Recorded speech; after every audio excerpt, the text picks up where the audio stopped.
Good morning. My name is Roy Peregrine. This video is for Liberty University History 512, The American Revolution, Module 2, Christianity and the Revolution.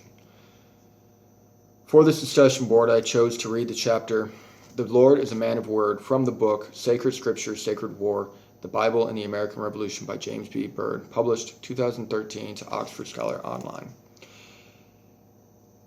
The title of the book, The Sacred Scripture, Sacred War, the Bible and the American Revolution, caught my eye because I have never thought of the American Revolution as a sacred, holy war.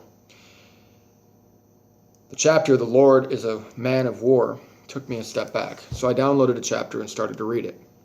In this chapter, James B. Bird uses his writing to assess the influential nature of Exodus on the American Revolution. Before I read the chapter, I knew the original Americans were deeply religious, but through reading James B. Bird's, I now have a different perspective. I now understand that their religious beliefs led them to say no to the British taxes. It is what organized them and made them do what they did. War is violent business, and they used the Bible to explain why they were right in using violence and why the British were wrong in using violence and why they should impose taxes over them. I'm briefly going to summarize the chapter before I talk about the issue brought up in the chapter, which I've chose to go more in depth into. The issue being, how could people who saw themselves as fighting to be free from the British enslavement, as James B. Bird calls it, saw themselves as the Israelites following a modern Moses being Washington, still maintain thousands of African slaves. Even Washington himself maintained thousands of African slaves on his property, Mount Vernon. First, let me summarize the chapter. This chapter starts with an explanation of how the colonists compared themselves to the Israelites.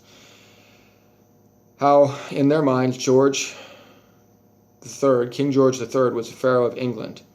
James B. Bird states, no biblical narrative was more influential or more diverse in its application than the story of Exodus and its interpretation of intercalated hero Moses. They felt that they were afflicted like the Egyptians, which in some cases they were with the Stamp Act and the requirement to make bricks without straw.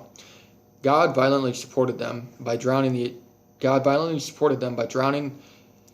Egyptians in the sea, among other things that he did in support of the Israelites.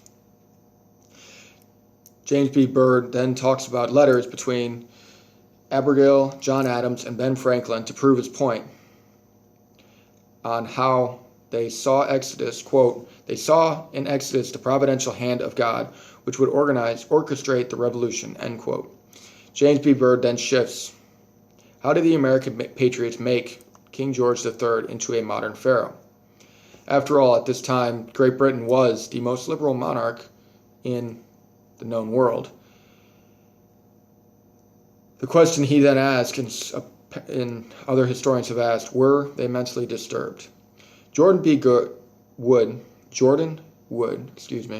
author of the Radicalism of the American Revolution, published in 1992 in New York City, and winner of the Pulitzer Prize, explains it this way, quote, belief in plot was not a symptom of disturbed minds, but a rational attempt to explain human phenomenon in terms of human intentions and to maintain moral coherence in the affairs of men, end quote. Or, quote, the British actions were indeed linked in what Jefferson called a deliberate, cynical plan of reducing us to slavery, end quote.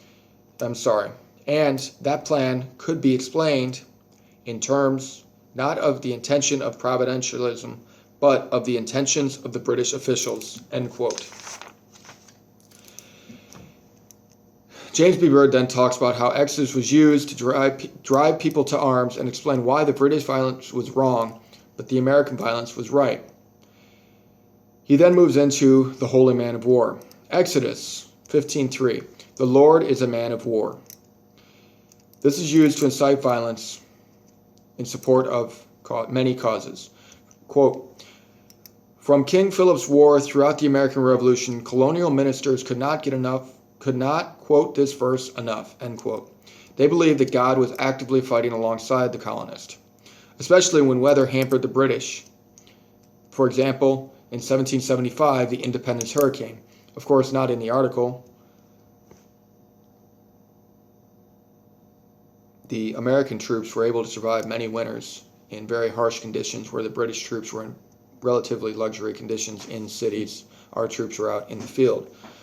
So the idea that the British troops had some sort of disadvantage and the American troops had more of an advantage in God's eyes may not be too far from the fact.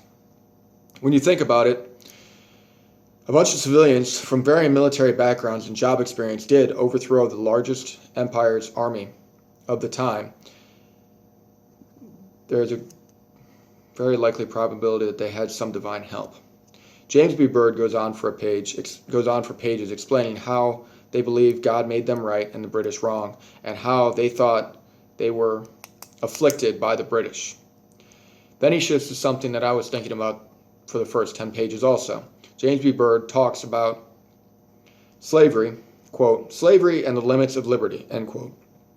After all, quote, at its basic level, Exodus is a story about liberation from slavery, end quote. But, quote, as they preached this message through, the founders and ministers alike sometimes acknowledged the grand hypocrisy of a people's complaining of slavery while enslaving thousands of Africans, end quote. People like John Wesley, Jacob Green, and African Americans after the war would say the U.S. was not the new Israel, but instead the new Egypt. He talks about how a few slaves in the Revolution even voiced this interpretation openly. James Herbersham, a Georgian merchant, wrote about a slave named Dave, or a black man named Dave, who preached to a group of whites and blacks in Savannah, saying, quote, God would send deliverance to the Negroes from the power of their masters as he freed the children of Israel from the Egyptian bondage, end quote. Of course, the whites in the crowd that heard this immediately started claiming that he was trying to start a slave revolt and moved to hang him. Mr. Hampson, the Georgian merchant, then had to arrange for David to be shipped off to England. Another sermon, which I did not catch the author to it, in 1783, an apology to Thomas Hayward of South Carolina, followed the same discourse of Exodus, what Ben Franklin and John Adams were talking about, where they were liberated from the British oppression. But when he finished the normal interpretation of the revolutionary interpretation of Exodus, he continued to say that the story of liberation partially owes its success to the patriotic slaves and free blacks who fought against the British. And he spoke of Cyprus Attucks, who died in the Boston Massacre.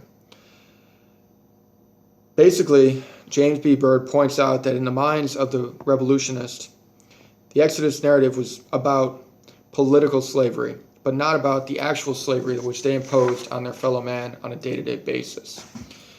Thomas Hopkins argues, I'm sorry, my computer locked on me, that Thomas argues that even if Americans did not care about slaves, if they cared about the American Revolution, they should abolish slavery. To those who said that the issue of slavery would wait until the war ended, Hopkins responded that wartime was precisely the right time to oppose slavery. Not written in the article, it did take wartime to abolish slavery.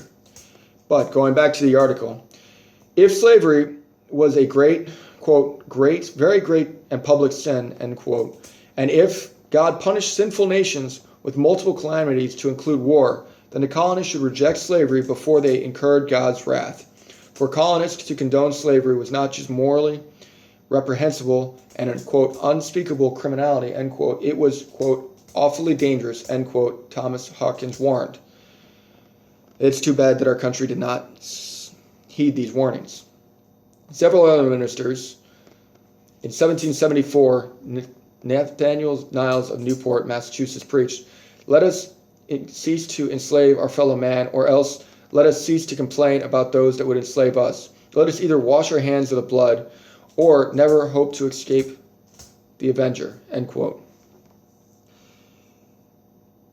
The article then moves on to talk about Washington and how he was the American Moses, but the part about American slavery really stuck with me, and the hypocrisy that we as a country took from that time until the American Revolution, until the American Civil War, really stuck with me.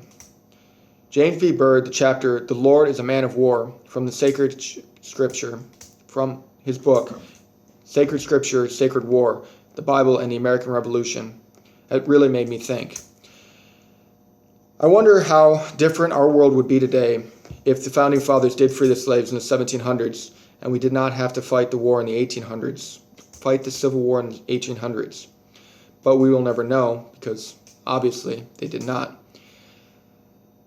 I hope you enjoyed my interpretation of this chapter and the points that I wanted to bring out of this chapter in slavery. I hope you all have a good evening. Thank you for listening.